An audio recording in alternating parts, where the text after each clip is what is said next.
I'm supposed to be in love by now, by now. It's been so long for me, I don't know how, by now. This is Jamie Foxx's fifth studio album, but it's his first album in, I want to say, about 5 years. His last album came out in 2010. I was really excited about hearing that Jamie Foxx was coming back because I was always wondering what's going on with the music. You know, he ain't dropped the album 2, 3, 4 years and it just kept going on. But nonetheless, he comes back and he brings us this album, Hollywood, A Story of a Dozen Roses, which he claims it's his best work yet. Overall, it's a cool little album or whatever. The album has a few, album fillers here and there, but majority of the album I was really digging. Now, I will say this album is about a good 20 to 30% better than his last album that came out in 2010, Best Night of My Life. I felt like with that album, Jamie had kind of got into, the gimmicks or whatever. When that album came out, the previous album had the big smash hit Blame It on Alcohol, right? So I feel like he tried to duplicate that and tried to, I guess, act a little bit too young and tried to, put out music that was quote unquote gimmicky or quote unquote going to hit the top of the charts and really kind of abandoned his real musicality. This album, I will say, is not too gimmicky, and I'm really proud of that. He kind of stuck to having, like pretty much a center sound, which was good. This album, it's R&B, but I really feel that it's more of an alternative R&B. It's not just like regular traditional R&B. Like if you go back to his Unpredictable era, or if you go back to his Intuition era, like to me those was R&B. But this particular record is really alternative R&B, which I think is really good. It's a fresh sound. It sounded really different for Jamie Foxx. Okay, on the production side, we got people like Boy Wonder, Pharrell, DJ Mustard, and on the features, he kept it really light. We got Chris Brown, Wale, Kid Ink, Pharrell, of course, and Fabulous. These people really complimented the album. Sometimes people have features on the album and they kind of, take away from the album. But I felt like these features were well needed and they really just gave to the album. In fact, I actually like all of the features. You got 18 tracks in total, 18 tracks on the deluxe edition, 15 on the standard. With this particular album, I could listen to it pretty much all the way through. Like I said before, it was a couple album fillers here and there, a couple of, maybe 2 tracks that I skipped over. I liked every track except about 2 of them is growing on me right now. The more and more I listen to it, the more I kind of like it. Now, this album was preceded by 2 singles. The single that pretty much everybody knows right now is You Changed Me with Chris Brown. I thought You Changed Me was a real cool record. It wasn't too young. It was, kind of a little, mixture of both. And of course, Babies in Love featuring Kid Ink. I thought that was a great record. Now, of course, I'm gonna give y'all my standout tracks. First standout track that I thought just really stood out to me was Like a Drum featuring Wale. What I really liked about this song was actually Wale's part. Let me just say, Wale's wordplay is crazy on this song. I thought he really enhanced the song. In fact, I liked Wale's part of the song better than I liked Jamie Foxx. The whole song in general, it's a nice, cool little record. The beat is nice or whatever.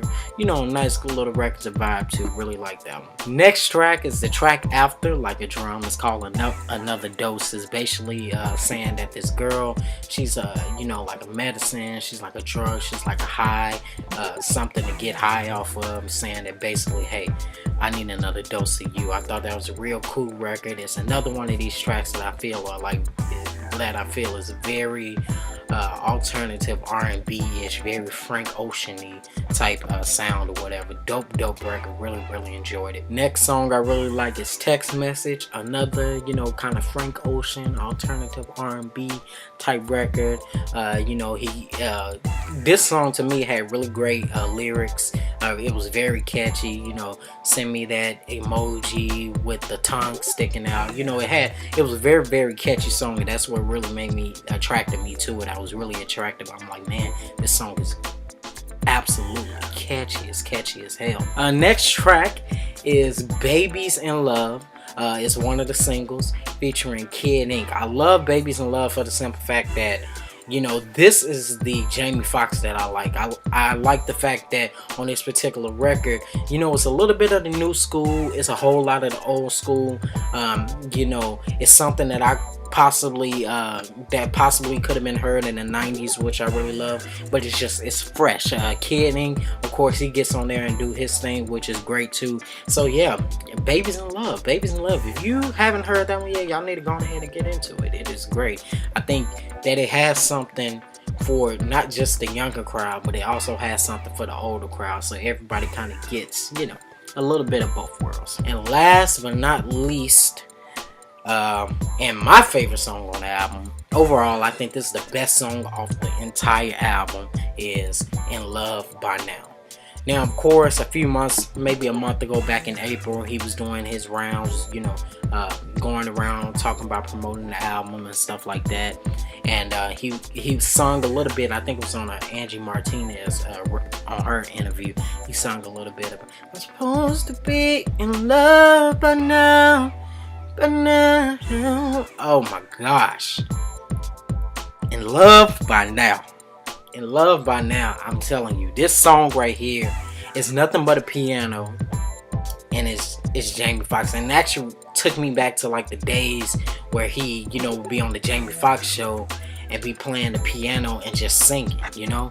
It's no beat behind it, no effects and a whole bunch of editing. It's just him, a piano, and a mic. It's basically one of those records about, you know, being older, and you know, as he's getting older and now he's in his 40s or whatever, he feels like, I'm supposed to be in love by now. I'm supposed to be walking you down the aisle. We're supposed to be starting this family, but I'm this age right now and I'm still not with you. I'm still alone. I don't have companionship. And I just thought that this particular record was very honest record too. It was very, very honest. I think that a lot of people can relate to this really heartfelt song or whatever. And I like the songs when I'm able to listen to the lyrics, and I like the fact that it wasn't overproduced. It was very honest, very raw. And that's the reason why it's my favorite song on the album. Overall, I'll give this album a B+. It was good. It wasn't great. You know, I really just wish that Jamie could get back to like that unpredictable era, you know, where it's all R&B, you know. But of course, you know, a lot of people, that they don't want to listen to that in 2015, and times have changed. So I understand that you have to adapt with everything. But I really feel like this album gave me a little bit of everything. So if you're thinking about it, you should buy it. Yeah, go on ahead and support it. This album is not bad.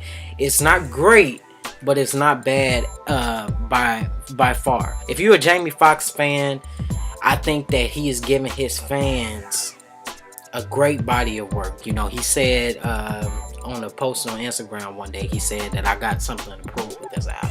And I really feel that he is proving it with this album. I think that he's showing that, hey, I'm older, but I can also be fresh and bring something, you know, bring some music that's fresh and modern to the table, but not lose me and not try to get too young on everybody. So yeah, I think this is a pretty good album. I'm glad Jamie's back. I don't know about y'all, but I'm glad he's back. I think it's about time for him to go on ahead and come back and you know, actually somebody with some actually musicality. Put in the comments below, what was your favorite songs on this album? Did you like it? Did you not like it? Is it your favorite Jamie Foxx album? Put it in the comments below. Let's talk about it, okay?